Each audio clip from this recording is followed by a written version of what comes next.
हो जाती है तो उसके बारे में बात करेंगे। जैसे कि डॉक्टर साहब ने उस दिन सेशन दिया था, डॉक्टर अनिल और डॉक्टर नितिन ने, वो जो सेशन था उसमें बताया गया था कि जो कार्डियक अरेस्ट है उसके लिए कौन सा कोड यूज करते हैं, कोड ब्लू। जो कार्डियक अरेस्ट है उसमें कौन सा यूज करते हैं, कोड ब्लू।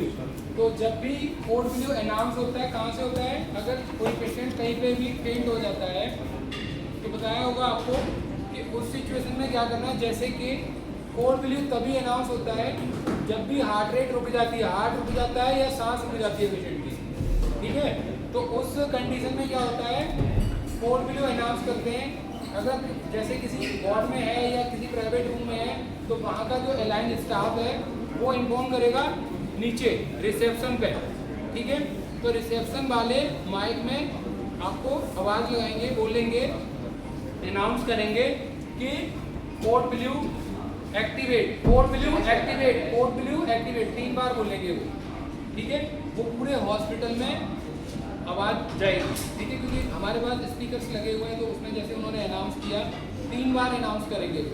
तो जो भी हमारी इमरजेंसी टीम होती है उस टाइम पे, इमरजेंसी टीम में कुछ मेंबर्स होते हैं, डॉक्टर होते हैं, नर्सिंग स्टाफ होता है, जीडी होते हैं, ठीक है, ओटी स्टाफ भी होते हैं, पर यहाँ पे तो नहीं, कोई बात नहीं। तो हमारी एक टीम होती है इमरजेंसी की, वो टीम हमारी वहाँ पे पहुँच जाएगी। अब वो कोड एक्टिवेट तो बोल दिया उन्होंने ब्लू, अब उन्होंने स्थान तो बोला ही नहीं, तो वो भी बोलना जरूरी है कि किस जगह पे है, किस कोड नंबर में है, किस फ्लोर पे है, वो भी बताना बहुत ज़रूरी है। तो वो ध्यान से सुनना होता है।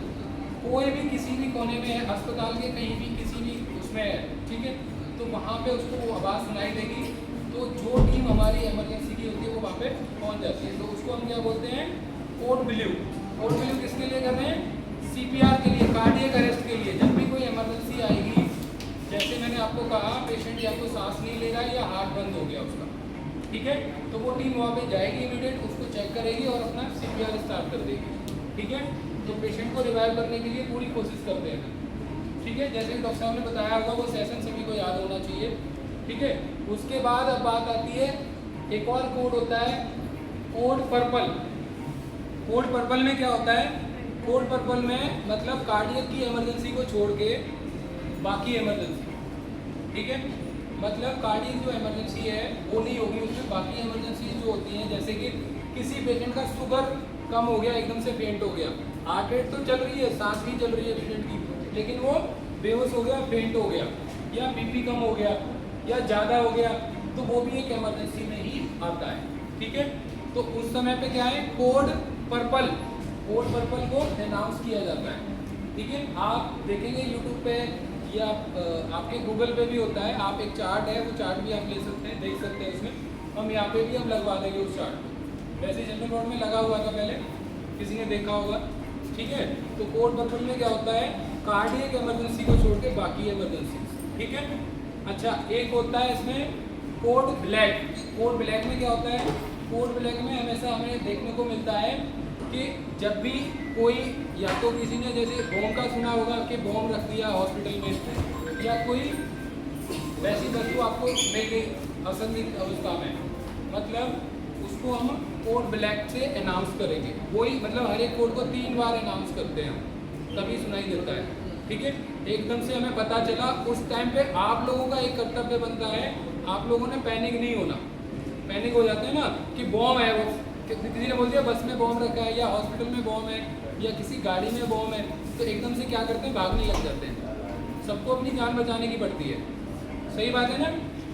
आप सुन रहे हैं ना मेरे को? जी सर। ठीक है, तो आपने उस समय पर पैनिक नहीं करना। हॉस्पिटल के जितने भी कर्मचारी हैं किसी ने भी पैनिक नहीं करना है, क्योंकि हमारा कर्तव्य एक और बनता है कि पेशेंट है हमारे पास, पेशेंटों को अच्छे से उनको ठीक से बाहर निकालना हॉस्पिटल से। अगर ऐसी कोई चीज़ हमें सुनने को मिल रही है, पहले तो हम ये जानने की कोशिश करेंगे वो सही बात है भी या नहीं भी है, या किसी ने फेक बोल दिया, तो उस चीज़ का हमें ध्यान रखना है, बहुत ज़्यादा ध्यान रखना है। उस अवस्था में हमने पेशेंट को अच्छे से सेव करके बाहर निकालना है, ठीक है। और ये पैनिक नहीं करना, कहीं आप ही भागने लग जाओ पहले ही छोड़ दें स्थान, ऐसे नहीं करना, क्योंकि हमारी जिम्मेवारी है पेशेंटों को सेफ साइड पे लेके जाना। तो उसमें क्या रहता है, कोड ब्लैक, ठीक है जी। तो कोड ब्लैक अनाउंस होता है और फिर हम पुलिस को भी इन्फॉर्म करते हैं, वहाँ पे पुलिस एरिया में जो पुलिस होती है PI, पुलिस इन्फॉर्मेशन, तो उसको हम इन्फॉर्म करेंगे। उसके बाद वहाँ के एरिया की जो पुलिस है वो वहाँ पे आएगी और वो जांच पड़ताल करेगी, ठीक है। तब तक हमारा काम है पेशेंटों को सेफ एरिया में, आउटर एरिया में लेके जाना, बाहर लेके जाना, ताकि बिल्डिंग में कोई चीज़ होगी कम से कम पेशेंट तो सेफ रहेंगे, आप लोग सेफ रहेंगे, ठीक है। और ऐसा नहीं करना है कि आप लोग ही डर जाएं, डरना नहीं है बिल्कुल, ठीक है जी। अच्छा, उसके बाद होता है एक कोड गिरे। कोड गिरे में क्या होता है, कोई भी जैसे केमिकल होता है, ठीक है, नहीं सॉरी, जो कोड गिरे है उसमें क्या रहता है, उसमें आपका जो एयर पॉल्यूशन है, या आपने सुना होगा वायु पॉल्यूशन के बारे में, ठीक है, या कोई विषैली गैस के बारे में सुना होगा। तो उस अवस्था में जैसे हॉस्पिटल में कोई गैस लीक होगी, प्लांट होते हैं ना बड़े बड़े, कई फैक्ट्रियों में ऐसा होता है, ज़्यादातर जो फैक्ट्रीज होती हैं उनमें गैस लीक होगी, तो गैस लीक हो जाती है, उसके लिए भी वही चीज़ होती है कि वहाँ से सेफ साइड पे आपको निकलना है, पैनिक नहीं करना, ठीक है। तो उसमें कौन सा रहता है, कोड ग्रे। अब आता है कोड ब्राउन। ब्राउन में क्या होता है, कोई केमिकल स्पिल हो गया, मतलब कोई जहरीला केमिकल, खतरनाक केमिकल, तेजाब जैसे होता है, या आप कहते हैं मरकरी, पारा जिसने सुना होगा, वो होता है। जैसे BP की मशीन देखी आप लोगों ने, उसके अंदर जो पारा होता है, तो उससे हमें बचना है, घबराना नहीं है। तो वहाँ पे एक हजमत किट का यूज करते हैं हम लोग। हजमत किट में क्या होता है, जैसे PPE किट देखी होगी आप लोगों ने कोविड के टाइम पर, डॉक्टर्स या नर्सिंग स्टाफ उसको वेयर करते थे, तो उस तरीके की किट रहेगी। उस किट के अंदर क्या होता है, आपको एक तो वो किट मिल गई PPE किट जैसे हम बोलते थे उसको, ठीक है, एक वो किट रहेगी, और साथ में ग्लव्स रहेंगे, ठीक है, साथ में कुछ बैग रहेंगे, ठीक है, जैसे बैग होते हैं ना डस्टबिन के लिए हम लोग यूज करते हैं, बायो मेडिकल वेस्ट के लिए हम लोग यूज करते हैं, तो वो बैग रहेंगे उसमें। उस बैग्स में क्या करते हैं, उसको बड़ी सावधानी के साथ, वो भी एक अलग से टीम अलाइन की जाती है, वो टीम वहाँ जाएगी, कोड अनाउंस होगा, और वो उस केमिकल को अच्छे से उसको डिस्कार्ड करने के लिए करेंगे। या फिर एक और काम, अगर वो टीम में से मान लीजिए कोई बंदा छुट्टी पे है, तो हम क्या करते हैं, उस एरिया को लॉक कर देते हैं, उस एरिया को राउंड सर्कल में लॉक कर देंगे कि यहाँ पे किसी ने नहीं जाना। जैसे आप लोगों ने देखा होगा, रोड पे कोई खड्डा हो जाता है या कुछ भी हो जाता है, तो क्वेश्चन लगा देते हैं, वो एक लगा देते हैं ना कि यहाँ से नहीं निकलना है ना, तो वो उस तरीके इसीलिए लगाते हैं क्योंकि आपको दिख रहा है कि अब यहाँ से गाड़ी हमने नहीं निकालनी है, तो साइड से निकालनी है, तो वही तरीका है। अगर आप उसके पास जाएंगे तो क्या होगा, वो एकदम से आपके हाथ पैर में या कहीं पे भी अगर लगेगा तो वो आपको नुकसान पहुँचा सकता है, ठीक है, उसका भी ध्यान रखना है। अब आता है कोड आपका ऑरेंज, ठीक है। कोड ऑरेंज में क्या होता है, मैस कैजुअलिटी।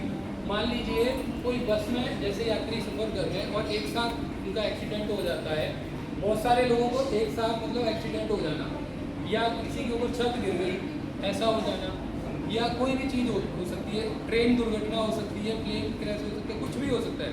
मतलब एक साथ बहुत सारे पेशेंट आपके पास आ जाते हैं, तो क्या करना होता है उसमें, घायल पेशेंट आ जाते हैं बहुत सारे, जैसे 10-15 पेशेंट एक साथ आ गए, तो उसमें भी हमने घबराना नहीं है। अब उसमें GDA भी हेल्प कर सकता है, पट्टी करना तो सभी को आता है ना, उसमें घबराना क्यों है। मान लीजिए 10 पेशेंट आ गए, डॉक्टर हमारे पास 1 है, नर्सिंग स्टाफ 2 है, ठीक है, तो एक बार में वो तो 3 ही अटेंड कर पाएंगे, बाकी आप भी हेल्प कर सकते हैं। पट्टी करने में क्या प्रॉब्लम है, कुछ भी नहीं, पट्टी करना तो सभी को आता है, ड्रेसिंग करना सभी को आता है, तो कर सकते हैं बड़े आराम से, ठीक है। अगर कुछ भी नहीं समझ आ रहा है, डॉक्टर के पास जाएं, सर कैसे करना है बता दीजिए, एक बार हम कर देते हैं, ठीक है। उस टाइम पे सिचुएशन को हैंडल करना है, ठीक है। तो हमारे पास तो ऐसा खैर नहीं होगा, पर हो भी जाए तो कुछ पता नहीं होता। जैसे कोविड में हुआ था, कोविड में किसी ने ये नहीं देखा था ये अस्पताल आयुर्वेदिक है या एलोपैथिक है, सभी जगह जा रहे थे पेशेंट, और पेशेंट गए भी वहाँ पे, इलाज भी हुआ उनका, ठीक है। तो उस चीज़ का हमें ध्यान रखना है। तो बाकी चीज़ें जैसे कोड ये हो गया आपका ऑरेंज, ऑरेंज में मैस कैजुअलिटी होगी, मतलब बहुत सारे पेशेंट एक साथ आएंगे। और एक रहेगा आपका कोड पिंक। पिंक में क्या होता है, वो बेबीज़ के लिए होता है, न्यूबॉर्न बेबीज है या इन्फेंट है, चाइल्ड है, उसके लिए हम अनाउंस करते हैं, ठीक है। तो वो तो यहाँ पे नहीं होगा, ठीक है। अगर उसको जैसे किसी बच्चे को प्रॉब्लम भी होगी, जैसे ICU वाले यहाँ पे हमारे पास जैसे बैलमेट है, उसमें भी नहीं देखेंगे तो कहेंगे कि बच्चे वाले अस्पताल में ले जाओ, ज़्यादातर तो उस अस्पताल में अनाउंस किया जाता है कि बच्चे को कोई इमरजेंसी आई और वो अनाउंस किया हमने और वहाँ पे उस सिचुएशन को हैंडल करना है। ठीक है, कोड पिंक। ठीक है जी, अब आता है कोड येलो। कोड येलो में क्या होता है, आपका कोड जो येलो होता है उसमें क्या होता है, पेशेंट मिसिंग के लिए कोई भी पेशेंट मिस हो गया, भाग गया अस्पताल से बाहर, ठीक है, तो उसमें हमने वो अनाउंस करना है। पता चल गया, होता है ना कई बार, वो पेशेंट चला गया, भाग गया, तो वहाँ पे भी कोड अनाउंस होगा। कोड अनाउंस होगा, पता चल जाएगा सबको वो पेशेंट मिस हो गया, या हो सकता है वो कहीं और चला गया हो, भाग के नहीं गया हो, लेकिन हमें तो ये पता चल रहा है कि वो पेशेंट भाग गया, 3 घंटे से है ही नहीं वो तो अस्पताल में। ठीक है, कोई भी पेशेंट बिना डॉक्टर की मर्जी के बाहर नहीं जा सकता, साइन करके जाएगा अपनी फाइल पे, कुछ लिख के जाएगा, कुछ भी करके जाएगा। कोई भी पेशेंट कभी भी आपसे ऐसे बोल के जाता है मैं अभी आ रहा हूँ 5 मिनट में, नहीं भेजना है। अगर 5 मिनट में, जैसे वो कह रहे हैं मैं अभी वहाँ जाके अपना करूँगा, बस 5 मिनट में आ गया जी मैडम, ये स्टाफ के लिए भी लागू होता है। 5 मिनट में आप आ तो जाएंगे, ठीक है, अगर भगवान ना करे आपको कुछ हो जाता है रोड क्रॉस करते वक्त, फिर क्या करेंगे? आप तो 5 मिनट की बोल के चले गए, लेकिन लाइबिलिटी किसकी बन गई? अस्पताल की। ठीक है, हॉस्पिटल की लाइबिलिटी बन गई, कंपनी की लाइबिलिटी बन गई। ठीक है, तो जवाबदारी कौन देगा? अस्पताल, कंपनी। ठीक है, तो उस कंडीशन में आप जब लिख के भेजते हैं तो हम ये कहने के हकदार हैं जी वो तो साइन करके गए अपनी पर। ठीक है, आप सेफ साइड पे, ये पेशेंट के लिए भी है, स्टाफ के लिए भी।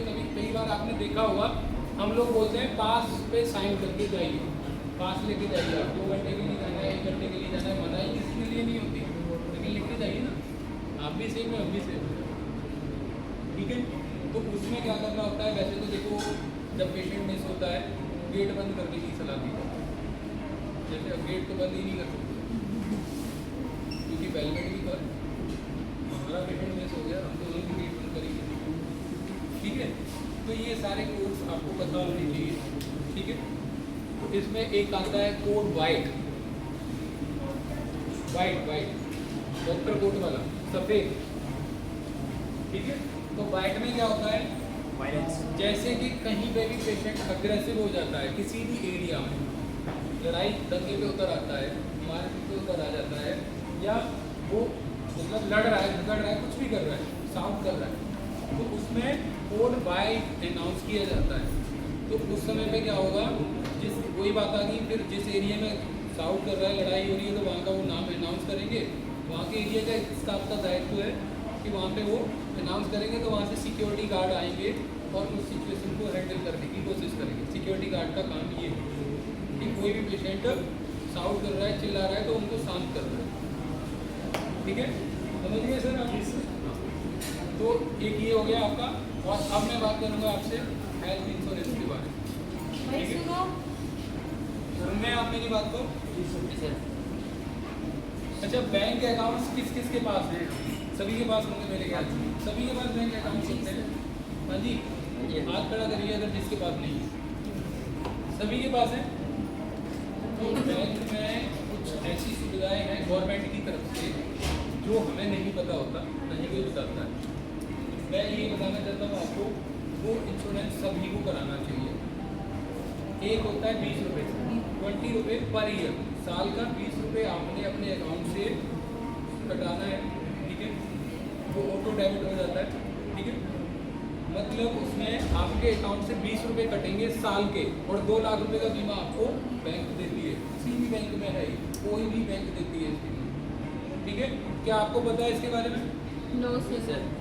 किस किस को पता है? चलो बहुत बढ़िया। तो 20 रुपये से आपको 2 लाख रुपए का कवर मिलता है 18 साल से और 55 साल तक। 18 से 55 तक आपको कवर मिलता है। ठीक है, सॉरी, इसमें मिलता है 18 से 70 तक का कवर मिलता है। और ये एक्सीडेंटल बीमा होता है। एक्सीडेंट की वजह से अगर कोई दुर्घटना होती है, किसी की जान जाती है, तो घर वालों को 2 लाख रुपये गवर्नमेंट प्रोवाइड करती है, अगर आप ये इंश्योरेंस लेते हैं तब। और पैसे कितने देने हैं आपने? 20 रुपये पर ईयर, साल के 20 रुपये। कोई बड़ी बात नहीं है किसी के लिए। ठीक है, तो एक होता है 436 रुपये का। ठीक है, ये होता है कि किसी भी प्रकार से कैसे भी डेथ हो जाती है तो उसको हम बोलते हैं, जिसका नाम है प्रधानमंत्री जीवन ज्योति योजना। ठीक है, किसी भी प्रकार से किसी की भी डेथ हो जाती है नेचुरल तरीके से या किसी बीमारी की वजह से या एक्सीडेंट में कैसे भी होती है, ठीक है, ये 18 साल से 55 साल के बीच में होगा। ठीक है जी, 18 से 55 तक कवर देगी बैंक इसमें, और वो भी 2 लाख रुपए का है। इसमें 436 रुपये आपके बैंक अकाउंट से करते हैं पर ईयर, साल में एक बार। ठीक है, तो ये 2 लाख रुपए का कवर आपको मिलता है, आप लोग सभी करा सकते हैं। ठीक है, इसमें सभी का बेनिफिट है, मेरा कोई खुद का पर्सनल बेनिफिट तो है नहीं, मैं आपको बता रहा हूँ, क्योंकि बैंक वाले नहीं बताते, उनके जरूर होते हैं पर वो किसी को बताना नहीं चाहते। ठीक है, तो ये सभी को कराना चाहिए अपने अकाउंट में। ठीक है जी, एक होता है जी SBI बैंक, SBI बैंक में होता है, वो होता है 1000 रुपये का, 1000 में आपको 20 लाख का कवर मिलता है। ये भी एक्सीडेंटल बीमा है। ठीक है, एक्सीडेंट में आप क्या क्या चीज़ आती है मैं बता देता हूँ आपको। एक्सीडेंट में या तो परमानेंट कोई इंजरी हो जाती है, डेथ हो जाती है, या फिर आपको विकलांगता हो जाती है। परमानेंट इंजरी मतलब एक लेग की पूरी इंजरी होगी, खत्म हो गया, या दोनों लेग खत्म हो गए, या एक हाथ खत्म हो गया, या आंखें खत्म हो गई, एक आइज का लॉस हो गया, आपका परमानेंट लॉस हो गया, उसमें भी बैंक आपको कवर देती है। ठीक है, एक्सीडेंट मतलब एक्सीडेंट की वजह से ही तो होगा ऐसा कि एकदम से आपकी आँख खराब होगी या हाथ में प्रॉब्लम होगी या किसी की भी उसमें प्रॉब्लम होगी, तो उसमें बैंक आपको 20 लाख का कवर देती है। 1000 रुपये आपको पर ईयर उसमें डिपॉजिट करना होता है। तो ये बेसिकली टर्म प्लान्स होते हैं। ठीक है, एक होता है हेल्थ इंश्योरेंस, ये तो टर्म प्लान की बात कर रहे हैं, तो ये तो सभी को कराने चाहिए, बैंक अकाउंट्स में आराम से करा सकते हैं आप, साल में कटना होता है। ठीक है, एक रहेगा आपका बैंक अकाउंट्स के बारे में जैसे मैं बात कर रहा हूँ, जैसे इंश्योरेंस, हेल्थ इंश्योरेंस की बात कर रहे हैं। ठीक है, तो हेल्थ इंश्योरेंस में हम लोग बहुत पीछे रहते हैं, हेल्थ इंश्योरेंस जनरली हम लोग नहीं देते हैं। जैसे आपके घर में कार है, बाइक है, स्कूटर है, सबका इंश्योरेंस बहुत ही कंपलसरी है, गवर्नमेंट की तरफ से नॉर्म्स है, लेना ही पड़ेगा, कोई ऑप्शन ही नहीं है। ठीक है, आजकल तो फ़ोन के भी इंश्योरेंस होने लगे और हम करा भी लेते हैं फ़ोन के, फ़ोन महंगा है, हम महंगे नहीं है, हम ऐसा सोचते हैं। ठीक है, एक मतलब मैं अगर बात करता हूँ 25 साल की एज पे, 25 साल की एज पे एक हेल्थ इंश्योरेंस आप लेते हैं। ठीक है, किसी की 30 साल भी हो सकती है, 40 भी हो सकती है, सबका प्रीमियम अलग अलग होता है। अगर मैं बात करता हूँ 25 साल की एज पे, तो वो प्रीमियम ज़्यादा से ज़्यादा 6000, 8000 या मैक्सिमम 10,000 तक जाएगा। 50 लाख का कवर आपको मिलता है। किसी भी आप बैंक से ले सकते हैं, किसी भी जितनी भी हेल्थ पॉलिसीज़ हैं हमारी, उनसे किसी से भी ले सकते हैं जिसमें अच्छा बेनिफिट मिलता हो। किसी भी डॉक्टर से बात करके कि कौन सी कंपनी अच्छी रहेगी, हमें हेल्थ इंश्योरेंस लेना, या फैमिली प्लान के हिसाब से भी जैसा पूरा पैकेज होता है। मतलब जैसे बच्चे हैं, किसी के 2 हस्बैंड वाइफ है, वो एक साथ पैक नहीं ले सकते।